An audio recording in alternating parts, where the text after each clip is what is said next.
Looks quiet, doesn't it? It isn't. This hill remembers everything we try to forget. Who was here first? Who got pushed out? Who worked the soil? Who made a terrible call in battle? And who came back for years just to raise a flag? No drones, no fancy edits, just us. An afternoon and a piece of ground with no receipts. Welcome to Barlow's Knoll. Locals used to say, Blotcher's Knoll. Let's walk. If you were Lenape, this wasn't wilderness. It was home. Lenape Hawkink, mapped by rivers, trails, food, and story. By the 1730s, most Lenape had been forced from this exact patch, um, which made the land look peaceful enough for Europeans to pretend nobody was there. That peace was just absence in disguise. Rule of history number 1. When someone calls a place empty, check who they stopped counting. Then the Penn family leans in with paperwork and ambition. Big proprietary reserve, manor of the mosque,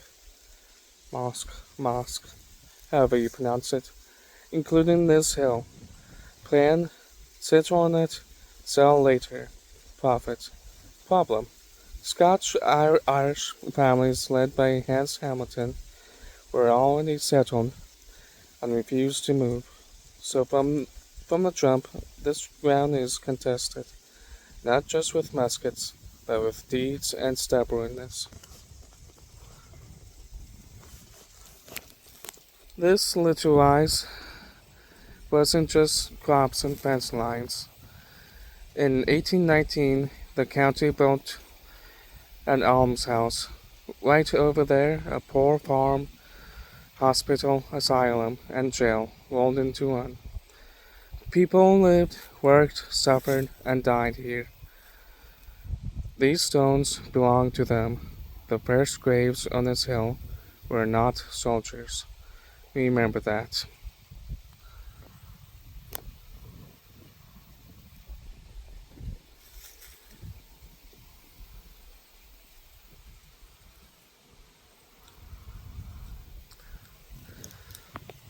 Next door stood a pacifist farm. The Blotchers' German brethren. Sermons on Sunday, fields the rest of the week. A poorhouse and a pacifist, shoulder to shoulder. That's the real America I recognize. Messy neighbors trying to make it through. One second. Rule number 2. If your history skips the ordinary, folks, it's not history. It's marketing. It's propaganda and a history that just doesn't tell the real history and misses a lot of what happens. And that's the history we must uncover again and learn and teach. July 1st, 1863, early afternoon. 11th Corps arrives to hold a Union right. The plan is a connected line north of town. Then 29-year-old General Francis Barlow decides he can't improve the plan. He yanks his division almost a mile forward to grab this hill. Looks bold on paper. In real life, he builds a salient, a bulge that can get hit from 3 sides. Before we continue, let's read this. On July 1st at 3 p.m., driven back, Union General Francis Barlow positioned his 11th Corps division of 2,000 men on the Knoll to defend against Confederate threats from the north and northeast. Around 3 p.m., and over 3,000 Confederates under General John B. Gordon and George P. Dulles attacked Barlow's position. Gordon reported that his regiments were met with an obstinate resistance until at less than 50 paces. The Federal line was broken and driven back, forced off the Knoll. Barlow's troops fell back in disorder.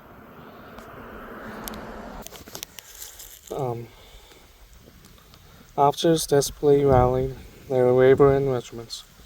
Despite the continuous assault, Confederates ultimately drove the survivors from these fields and back through Gettysburg. Pockets of Union soldiers, like the 107th Ohio, made short, desperate attempts to hold off the Confederate advance, but the overwhelming tide of Confederates forced the Union soldiers from the field. Confederate General Jubal Raleigh's division crushed the flank of the Union 11th Corps, forcing them back into Gettysburg. And this was Union General Francis Barlow. And this is where the troops lay during the battle. So, north, east, and west. That's a geometry lesson for you feeling your bones. He plants Wilkinson's battery up here, 6 Napoleons, and dresses lines of von Gilsa and Ames along these fields. And right as he does, Early's Confederates march straight down the Harrisburg Road and spread right, overlapping Barlow's right by a long shot. When they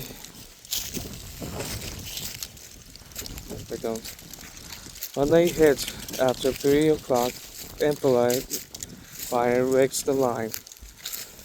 Men fight hard, courage didn't fail, math did. Barlow goes down trying to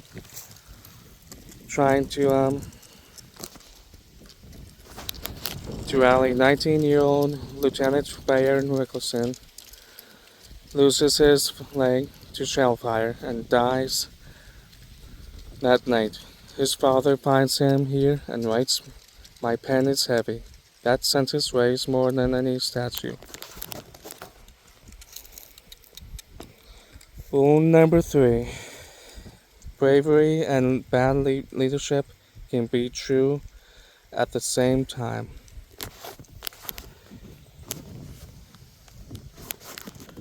The break here avalanches. 11th Corps collapses right to the left. A flood of blue running through the streets to Cemetery Hill. The day nearly swings Confederate because one commander puts his men where a division couldn't live. If you're looking for a moral, it's not subtle. Ambition without connection gets people hurt.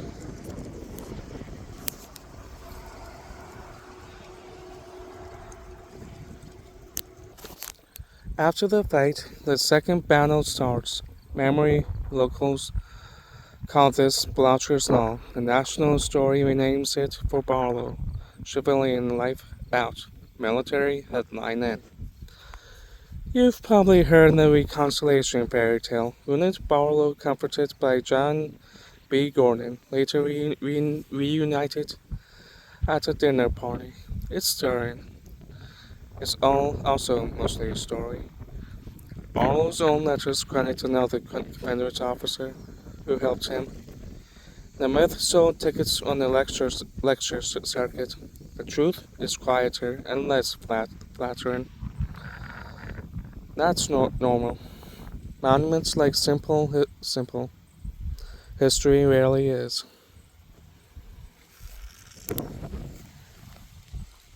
Meanwhile, the 17th century Connecticut put a flagpole um, to honor their fallen Lieutenant Colonel Douglas Fowler, and David Blotcher, the pacifist, walked up here daily for years to raise and lower that flag. His church disciplined him for it. The veterans thanked him for it. Tell me that isn't the whole American argument in one man. Rule number 4. Consequence will offend somebody. Do the right thing anyways. July 1st afternoon. A father's loss. Here on Barlow's Knoll, Lieutenant Bayard Wilkinson, 19, directed Battery G, 4th U.S. Artillery, from horseback. While dueling with Confederate batteries, an enemy shell mangled his right leg. According to one legend, he bound his leg and amputated it with a pocket knife. As shot and shell fell around him, he died that night at a makeshift hospital. Samuel Wilkinson, Bayard's father, a correspondent for the New York Times, was traveling to Gettysburg when he heard his son had been wounded. On July 4th, he located his son's body and penned a piece which appeared on the front page of the Times. My pen is heavy, he wrote, addressing those who had given the ultimate sacrifice. Oh, you dead, who at Gettysburg had baptized with your blood the second birth of freedom in America. Samuel Wilkinson desperately searched many shallow graves before finally discovering the body of his son.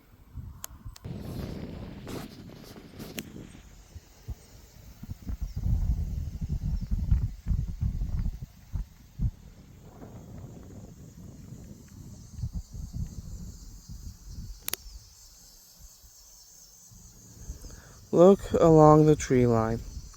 Imagine a brigade overlapping your right. Look down the slope. Imagine your line taking fire that chews from the sign. You don't need a map to understand why this shattered. And look at what's missing. You're surrounded by Union monuments here. There's no grand Confederate marker claiming this now. That absence is a story too. Ask why. So what is this hell really? It isn't native homeland, speculative real estate, a poor farm, a pacifist's fields, a tactical mistake, a hospital, a burial ground, a classroom with lousy desks and excellent teachers. If you come here, do 3 things. 1. Say the Napier here, out loud. Names matter. 2. Read the Almhouse stones and give them a moment of your time. Real silence, not performative. 3. When you see Barlow's statue, say both troops. He was brave, and he blew it. If that offends your favorite narrative, good.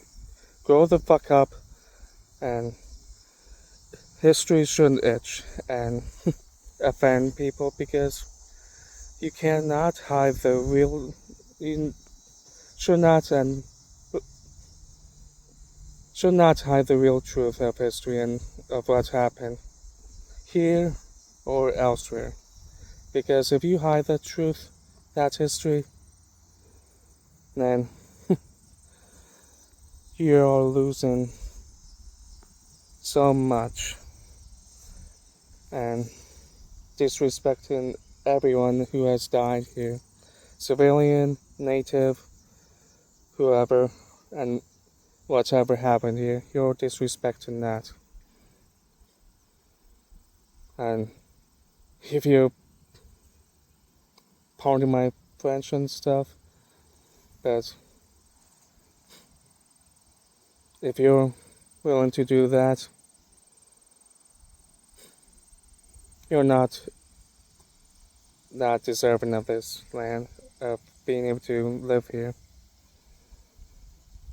on this land that was bled by all the Confederates and Union that defended and fought on this land, and the natives too. So learn as much as you can. That's your duty for living here. But this hill remembers everything. Our job isn't to pick the easiest memory. It's to hold the whole stack without dropping any. If a tiny myth makes you feel better, fine. Start there. And then keep walking until the harder truths catch up. The harder, the ugly, the bloody, disturbing truths.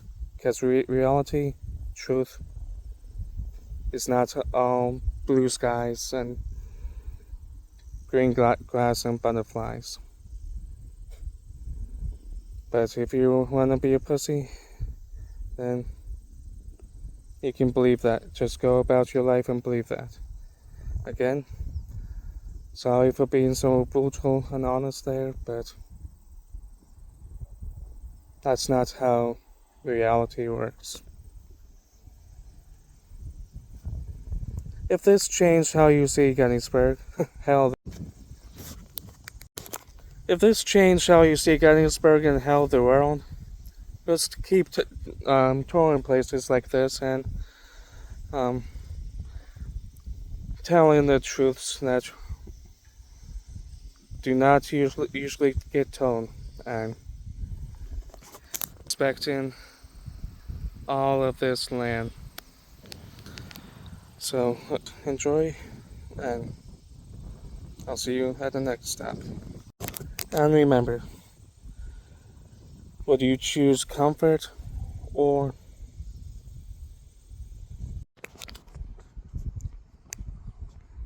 this looks like an ordinary afternoon. Bells, buses, practice fields. But quiet isn't empty. This campus sits on a long stack of receipts. Native paths, immigrant farms, a poorhouse ledger, a pacifist's backyard, and just up that way, a decision in 1863 that almost flipped the first day of Gettysburg. No fancy cuts today. We're just going to walk and listen to what the ground keeps trying to tell us.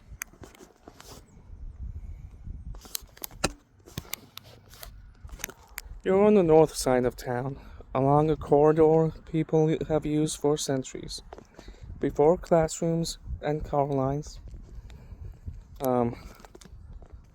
This was Lenape homeland.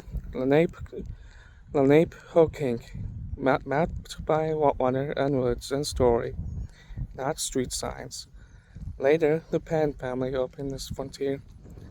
Scotch, Irish, and German families. Clear and hardwood. Stitched hedgerows. Planted mixed crops and laid out roads that still boss traffic. Churches and schools didn't arrive as pre-packaged institutions. Neighbors built them. That's the DNA of education here. And it's why a modern high school actually fits the order of the rhythm. Gettysburg schooled its kids downtown first. early common school rooms that turned into wards when the battle hit. A dedicated high school era came later to this town. Then the district trained cramped streets for this larger campus. Out here along Harrisburg Road, dimmered buildings, same promise. Teach the next batch. Keep the civic lights on. Now peel back the 21st century just a little. Up that way, you would have found two neighbors living side by side before the war. First, the county almshouse, a poor farm that was also a hospital, asylum, and jail, worked by the people who lived there. Its cemetery sat on the little rise we now call Barlow's Knoll. The first graves on that hill weren't soldiers. They were the indigent and the unknown. Quiet care was only part of the landscape. Next door was the Blocher family farm, German brethren, pacifists, a minister, his wife, their kids, sermons on Sunday, and chores the rest of the week. Private faith, public responsibility. Put those two together, poorhouse and pacifist fields. And you've got a real picture of rural America. We make a life, and we look after each other. That's the world July 1st, 1863 tears into.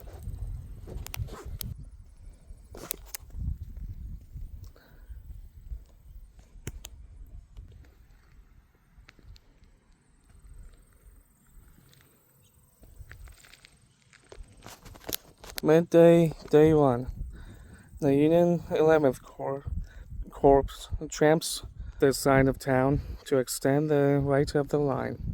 Orders from above are simple. Connect to the rest of the army. And then a 29-year-old brigadier, Francis Shannon Barlow, decides to the little rise up the road looks better than this assigned ground. He pulls his whole division nearly a mile forward to seize it. On paper, it reads bold. On the earth, it's a salient, a bulge you can hit from 3 sides. He sets guns on the crest. Infantry bent north and northeast, and right. And right then, Confederate forces pour down the Harrisburg Road, which you see here. That road right there is the Harrisburg Road, and spread wide. They overlap his right, rake the line with enfilade fire, and the salient does what salients do, it breaks. Men fight hard. That's not the issue. Geometry is. Barlow goes down trying to rally. A teenage artillery lieutenant on the crest loses his leg to shell fire and dies that night. The right buckles, 11th Corps cascades through the streets to Cemetery Hill from this corridor. You can feel the pivot point in your gut. And when the line breaks, ordinary buildings get drafted. Barns and farmhouses become wards. Even school rooms in town, places built for recitation, turn into surgery under a nervous sky. Bodies go into the ground where they must, including the almshouse cemetery that was here first. Later, reburials will move Union dead to the Soldiers' National Cemetery. But first, the first chapter of loss is written in this soil. After the smoke, the second fight starts. Memory. Locals knew that rise as Blocher's Knoll. The national story re-questions it. Barlow's Knoll. Military deed overruling civilian life. A sentimental tale about Barlow A Confederate general the Confederate general gets polished for the lecture circuit, but not the whole truth. Meanwhile, the quieter work begins. Goes on. Veterans of the 17th Connecticut raise a flagpole for their fallen commander, David Blotcher. The pacifist walks up there day after day to raise and lower the flag. His church disciplines him. The veterans thank him. That's the American argument in one man. Conscience will offend somebody. Do the right thing anyways. So what are we standing on at the high school? Not instead of hollow ground. Because of it, a town taught its kids before the battle, turned schoolrooms into hospitals during it, and kept teaching after. Eventually, out here on a bigger footprint, with a battlefield for a neighbor, the continuity is a point. Four questions. Four questions to carry when you visit, whether you're football or history. 1. When we call a place empty, who didn't we stop counting? Say Lenape out loud. 2. Whose ordinary work keeps a community alive? Even their names never make a monument. Read the almshouse stones. Give them a full minute of quiet. 3. How do we honor courage without excusing the choices that burned it up? Barlow's statues say both truths. He was brave. The geometry he chose helped break his division. 4. When myth comforts and truth complicates, which one deserves a plaque? I say the truth. Be kind to the legend and then keep walking until the harder facts catch up. This ground keeps its receipts. From Lenape paths to a Portland Farms ledger, from a pacifist's daily flag to a modern bell schedule. It's all here, layered, noisy, alive. Our job isn't to pick the tidiest light layer. It's to hold the stack without dropping any. If any of that made you itchy, good. Grown-up history shouldn't itch. Thanks for walking it with me. Live just as it is. What looks like a quiet is a pressure point in American memory. No fancy cuts today, just us, this light, and a place that keeps its receipts.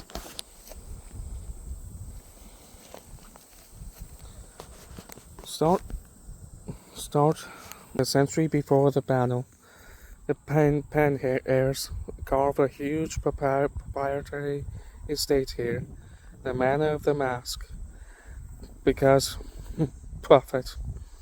Settlers only working the soil say, nope, meet the surveyor with guns, and stall the whole plan for years. From day one, this land is not calm. It's contested. Ownership, authority, power. Sound familiar?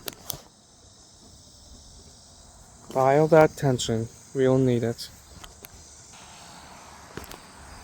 A house? Use something. Fast forward, Josiah and Edith Benner buy this farm in 1848. They build a life. Wheat, corn, oats, kids everywhere. The brick house goes up in 1847. Big Pennsylvania bank barn beside it. Little stone spring house down the slope. It's a good operation. 2 months before the battle, the war hits them at the kitchen table. Their son, James Franklin Benner, late of the 15th century cavalry, dies of disease. Gold Star family before July ever arrives. Hold that too. because what comes next will not feel fair.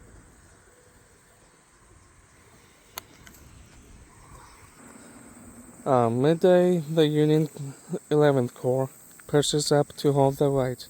Francis Barlow, 29, and overflowing with nerve, thanks to his division poured to grab the rise now called Barlow's Knoll.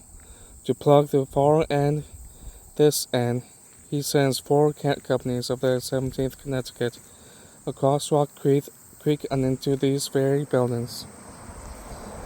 The brick house and barn become a strong point.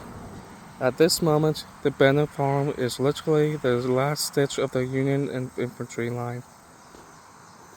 Down the road comes Jubal Early, Gordon's, Georgians, pieces of Hayes, Louisianians, artillery under Hilary P. Jones from the Knoll, Lieutenant Bayard Wilkinson's 6 Napoleons, answer back.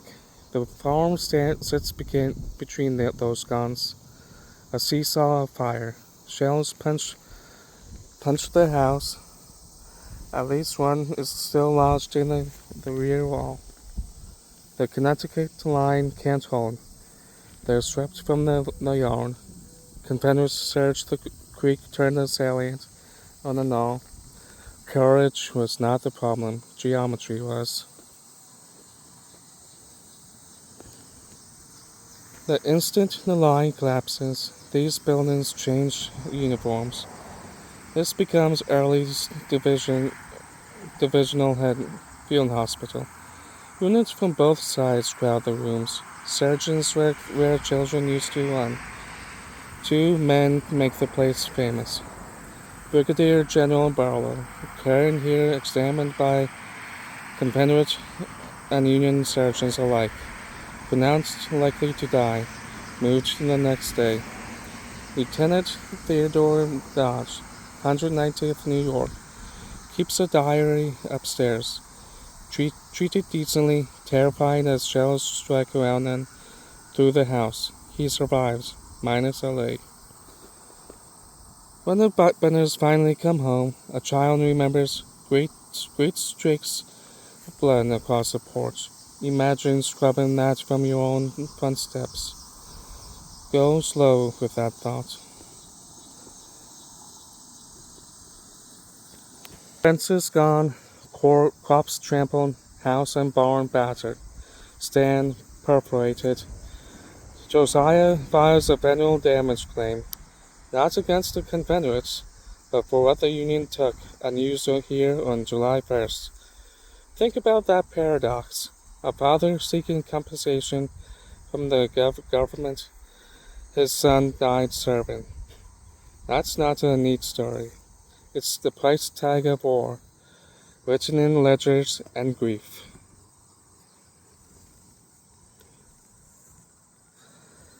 Time does what time does. The farm passes to other owners. In the mid-20th century, the property gets split. Barn on one parcel, house and spring house on another. The historic core is literally severe. You know what I mean. In 1993, Tony and Susan Giovanna buy the house parcel, raise 6 kids, and bless them. Start caring for their story. And then comes the conservation era. 2001, the National Park Service secures the barn. 2011, with help from the Civil War Trust, the park reunites house and spring house with the barn. The farm is whole again. House, barn, spring house. Under public trust, that matters. You can't understand a battle from a single brick and a souvenir fence rail. You need the landscape. Restoration isn't magic, it's work. Non-historic junk gone.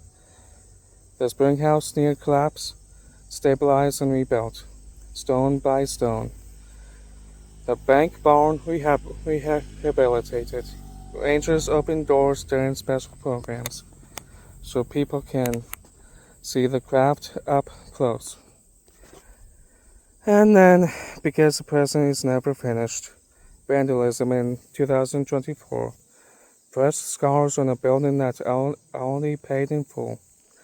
If you want your moral, preservation is not a vibe, it's a duty.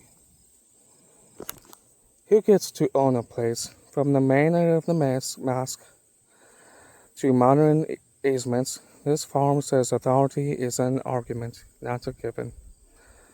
What do we owe civilians? The Banners lost a son, then their home, then time and money, chasing compensation. When the nation fights, families pay price. How do we remember honestly? Barlow was brave and wrong. Those are not mutually exclusive statements. What's your role now? If you walk here, you're a steward. That means boots on paths, not walls. Hands off bricks, eyes open for trouble, and a check or a volunteer shift when you can swing it. This farm isn't a backdrop.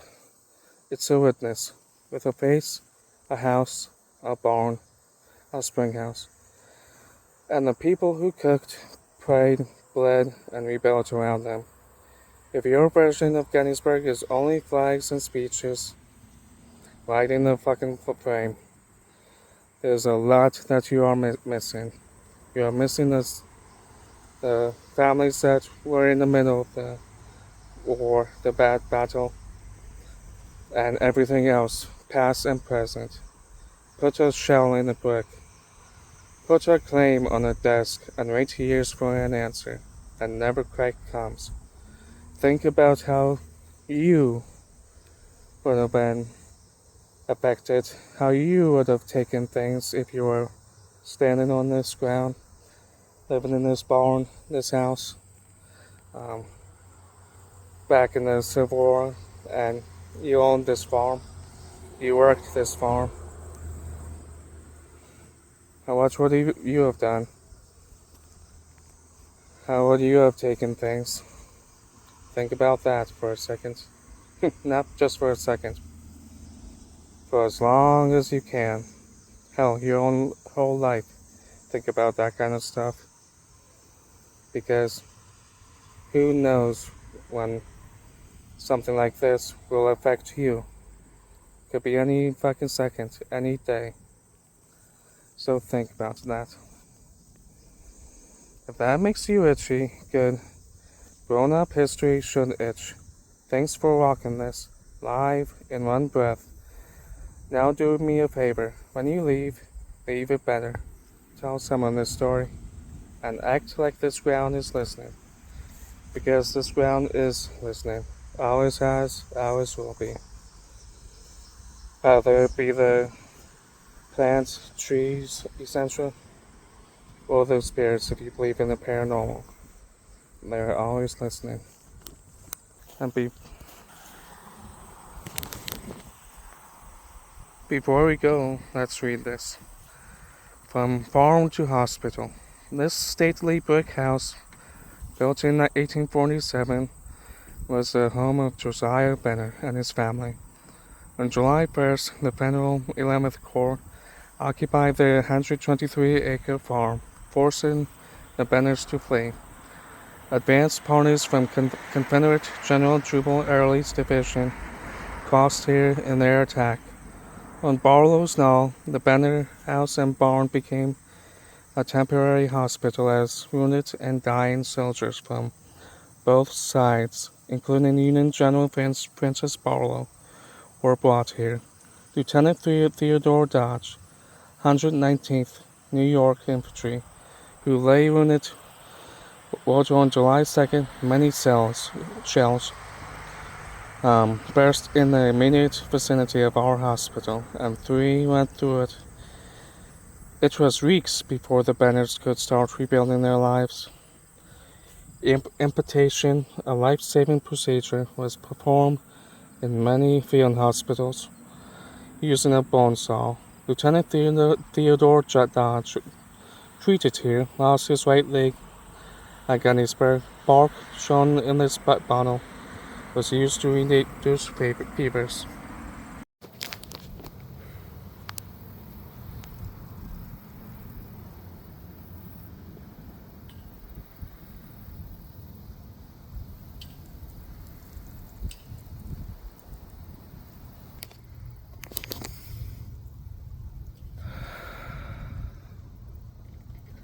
This spot might look like an ordinary campus sign or campus. It's not. This is where your bell and your ballot shake hands.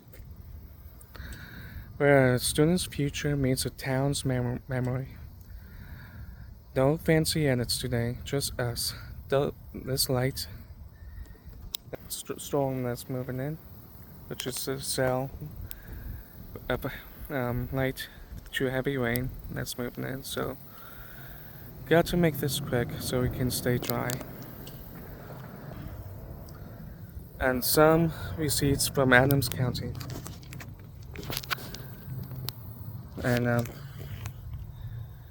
Hack started in 1964, Pennsylvania's first community college. Began with 426 students and 16 programs. Then planted roots at Wildwood, first in the state to get middle states accreditation. Now it's a 5-campus web: Harrisburg, Gettysburg, Lancaster, Lebanon, and York. Plus online, 12,500 degree seekers and thousands more upskilling for work. Here's the play that matters locally. Hack runs on a one-college model. If you start in Gettysburg, you're plugged into 125 programs, the libraries, advising, tutoring, and whole backbone. The nursing doors here, so is Veterans Affairs. So is the testing center, the bookstore, the learning, the commons.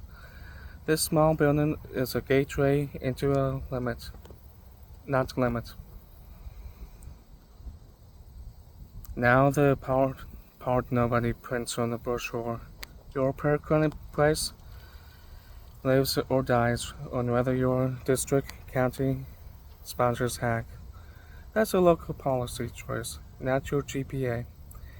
Sponsored versus non-sponsored can swing about $100 a credit.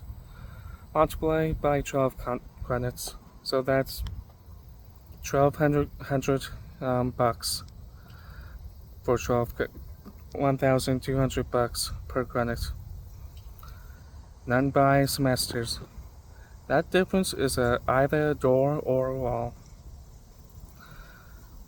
If we say we want welders, nurses, EMTs, paralegals, do we back that with sponsorship and lab money, or do we leave the bill in a 19-year-old's lap and call it personal responsibility? Pick a lane, own the cost.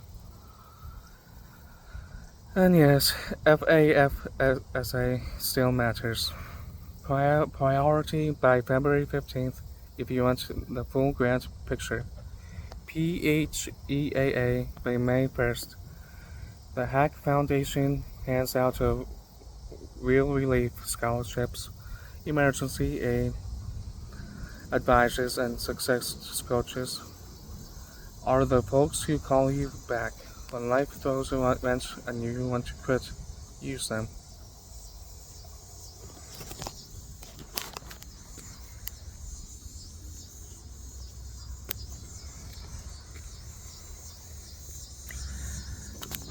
Why does a community college sit here? Because this road is owned, pre-county owned, before campuses and car lines. This corridor carrying Lenape, Susquehanna, Conestoga, Seneca trade, hunting, story. Then the Penn heirs carved a 43,500 acre proprietary estate the manner of the mask.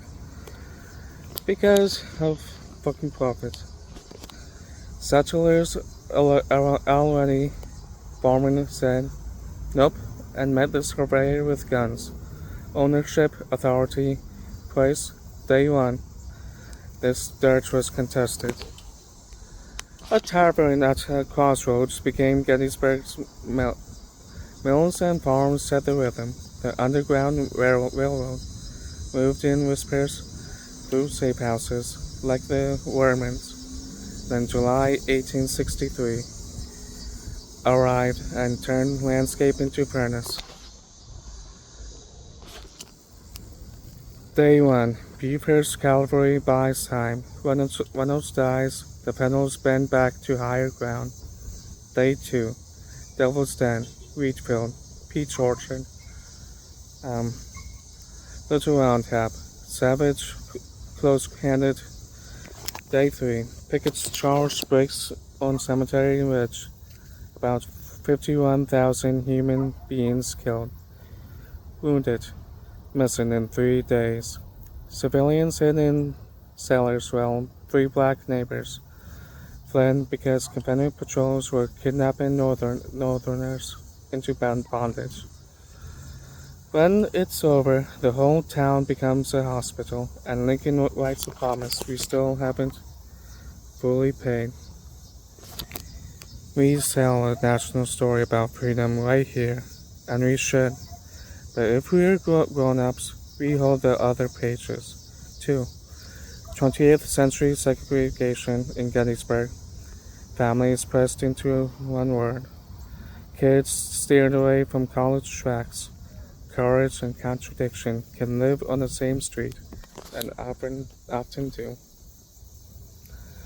After the war, the county lived on to what it had that no one else could copy. History and food. Tourism rose fast. Guides and jitneys, relic sellers. The Gettysburg Bonneville Memorial Association buying ground, and the feds making a national park. The orchards matured. The South Mountain fruit belt. Apples. Apples and peaches shipped by rail. Later, a furniture boom had its day, and then died. Modern economy, still anchored by agriculture and tourism, with manufacturing, healthcare, and retail rounding on the jobs. Hanover Shoe Farms breeds world-class standardbreds. Visitors spend millions. Taxes get lighter because tourists pay part of your bill just by showing up. So, if you're thinking about visiting this area, you should. Not just because I would appreciate the tax cut, but because of all the history and all the beauty and everything that you'd be able to see here that you wouldn't be able to just see in my vlogs just by looking and watching. Be able to just see and be able to fully enjoy that by just watching my vlogs, other people's videos, and all that. You need to actually be here to truly respect, experience, and enjoy it. You like that? The quiet isn't free. It comes from zoning fights, lodging taxes, trail maintenance, ranger salaries, preservation easements, and from people choosing not to cash out every field for one more strip mall. Vote for low taxes always, and your district declines to sponsor hack. You just not tuition up for your neighbors. If you vote to cut park budgets, you're voting to let the story rot. And one beam at a time. Maybe that's your choice, but own it. And don't come to places like this complaining about seeing places like this go decrepit and rotten and losing the beauty of what it is today. And thank the people that do vote to heighten and stabilize park budgets, because they are the ones that um, allow this beauty to and history to thrive. So make your choice and own it, whatever it is. Sponsor the latter. Ask your school, board, county to do we sponsor a hack? If not, why? If yes, are we finding equipment and clinicals that match what local employers need? Fund the quiet. Earmark a slice of lodging or short-term rental revenue for battlefield preservation and neighborhood stabilization, so history doesn't price out the people who keep it. Tell the whole story. We can honor heroism and say where we failed our neighbors. That's not politics, that's instruction. Build a workforce with dignity. Every time a hospital posts nurse vacancies, remember, nursing labs don't buy themselves. If you want care, pay for pipelines.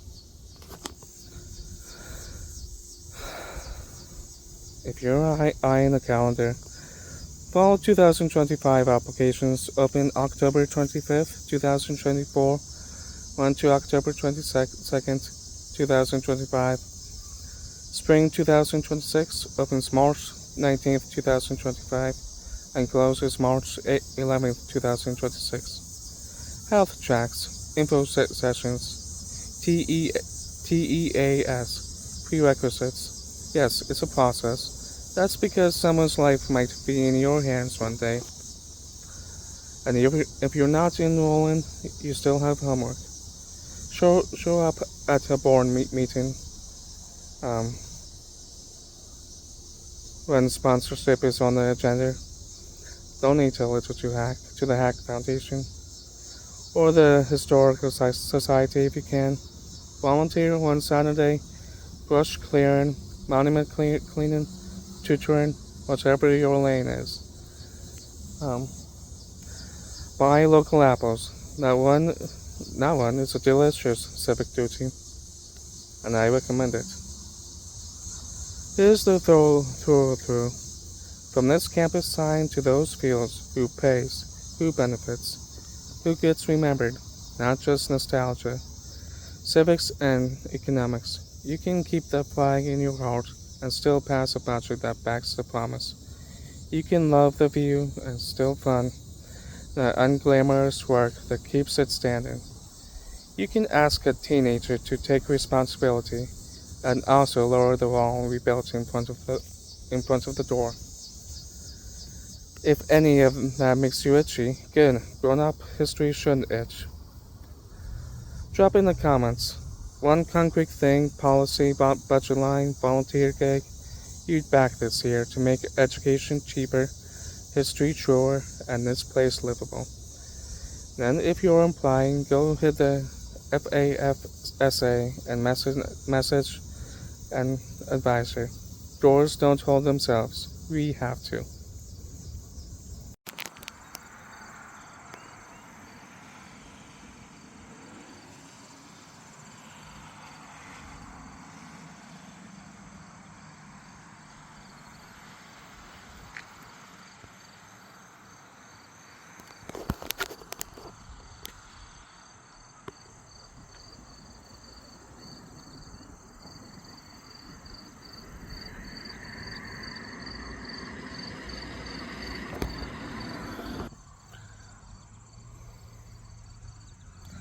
Most battlefields are quiet because the fighting stopped. Oak Ridge is quiet because the arguing never did, over who owned this land, who bled on it, and who gets to decide what it means. And that argument, and all arguments, will never truly end. No fight, nothing truly ends. It's ongoing as long as we are here. As long as this world's here. Let's see, it's never gonna end. Um, Today we are walking one ridge that that went from homelands to farms to a killing field, um, to a shrine. The way we remember it says as much about us as it does about 1863. Let's talk about the politics of memory and the people who paid the bill. Long before uniforms, these ridges were a thoroughfare. Seneca, Conestoga, or Susquehannock, Lenape. Let me zoom out.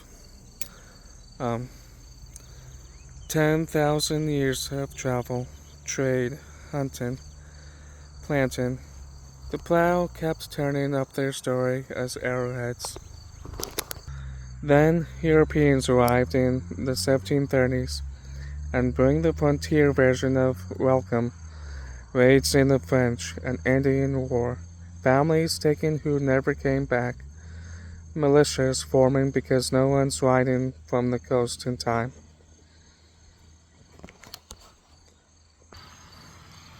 In 1741, um, actually no. In 1741, the Pan heirs draw box around 43,500 acres. The manor of Mask, saving prime land, including what becomes Gettysburg and Oak Ridge, to sell later at a higher price. Problem: Scotch-Irish farmers are already here. Um, Surveyor writes in, settlers say no. For nearly 25 years, um, just a stubborn stand, no patents, no surveys. Just a stubborn stand-up with the unspoken threat of force. Compromises trickle after 1765, or survey in 1766, and only under pressure in the 1790s do titles move. By 1800, Adams County is carved out. Gettysburg named the seat. The battlefield is first a patchwork of working farms, Forney along Mummersburg Road, um, with its low stone wall, as you see here, um, and orchards, and Shee's family Gothic Revival School. At the foot of this ridge, Blotcher's Knoll, which you see in the future over there, is where we began today. Blotcher's Knoll, which is now known as Barlow's Knoll, owned by a pacifist Dunkard family. Property fights are side quests in American history. They are story, because they these properties were are could have been our property. So, and who owns who what always matters. So,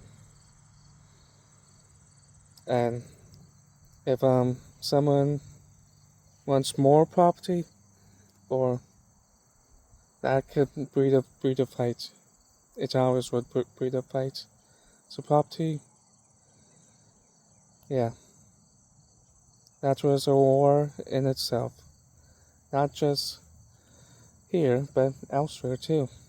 Hell, like the um in medieval eras, castles, kingdoms, all that. That was property owned by kings and queens and whatever. So property is always part of the story. Remember that.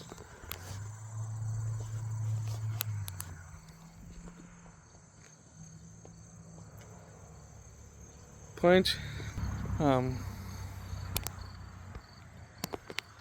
Around 1 p.m., Wool's Confederate Division crowns Oak Ridge Hill, parks artillery, and inflates the Union First Corps, fighting to the west, which is in this direction. The sun sets in the west, so this is where the um, First Corps was fighting. Um, so the infantry follow through a mess. O'Neill goes unsupported and gets thrown back. Then Alfred Iverson, North Carolinians, advanced across these fields without skirmishers. Well, Iverson lingers in the rear, to the rear, behind a low stone wall on the Forney farm. Which is this stone wall. Henry Baxter's Union Brigade waits. At 50 to 80 yards, they raise and fire.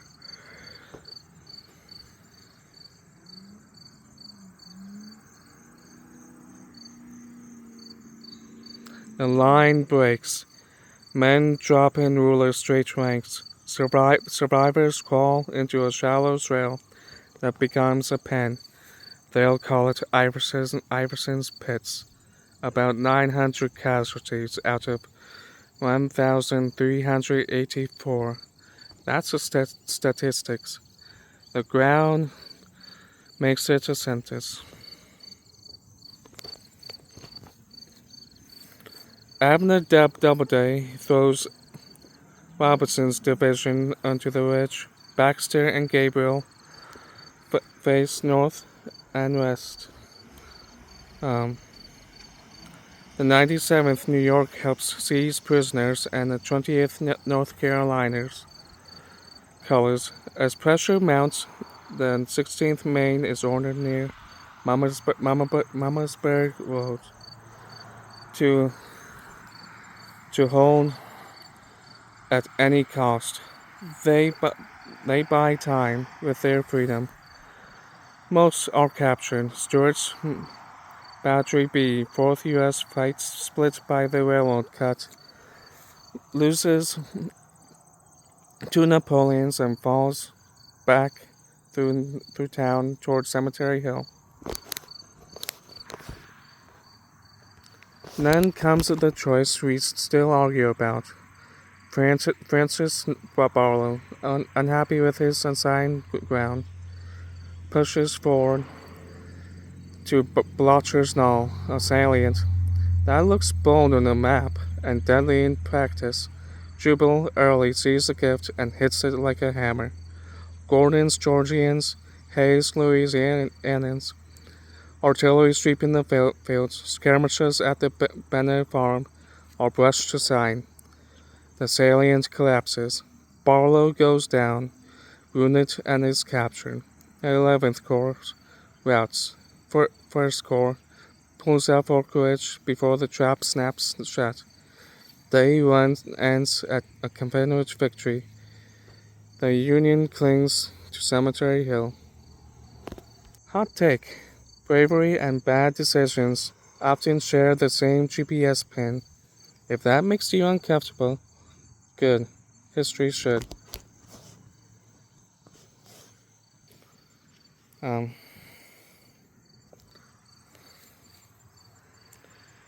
Battle doesn't end human misery.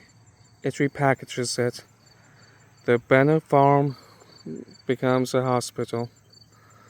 Blood across floors, shells punching nearby. The Sheets home is commandeered.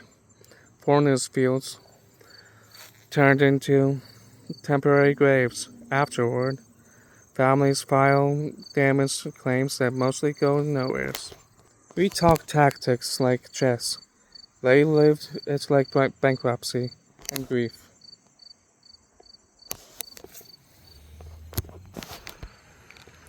In 1864, Union veterans launched the Gettysburg Bonneville Memorial Association and steered the narrative. Attention leans towards days 2 and 3. Day 1, the defeat up here, gets reframed as a heroic delay that saved the heights. Monuments on the ridge, Lockett and the 16th Maine, praise and sacrifice. It in, and I mean, the 97th New York, celebrating captured colors. Markers tracing Stuart's battery. In 1922, the Barlow Monument casts him as a dashing hero. The tactical overreach fades into soft focus. Not is it an accident. Cameron, um, commemoration is an editor, not a mirror. Ask who's holding the red pen. In 1895, the War Department takes over later the National Park Service. This steel observation tower um, goes up in the 1890s, gets shortened in 1968. Recently, the park leans on cultural landscape reports, rewinding the look of 1863. Even replanting the thorny market orchard rows, the Bennett parcels are reunited piece by piece in the 2000s and repaired.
The headaches are modern.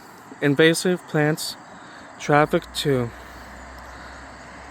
Um, and yes, vandalism. Spray paint on the tower, and damage to the restored structures. Not edgy, just small.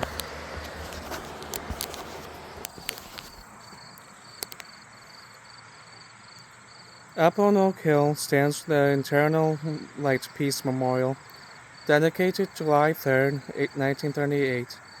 Veterans of blue and gray together. A president preaching unity as the world darkened again. It's beautiful and it's complicated. Reconciliation is noble. It can also invite amnesia. Planting a peace flame where Confederate guns once inflated the Union line teaches how nations end arguments they're tired of having. Treat this place like a cemetery. Don't climb on monuments, stay on paths, read the plaques, then read the land. The low wall, the trails, the orchard lines. That's the real textbook. And if storms roll in, a metal tower is not a stage. If you hear thunder, you're late.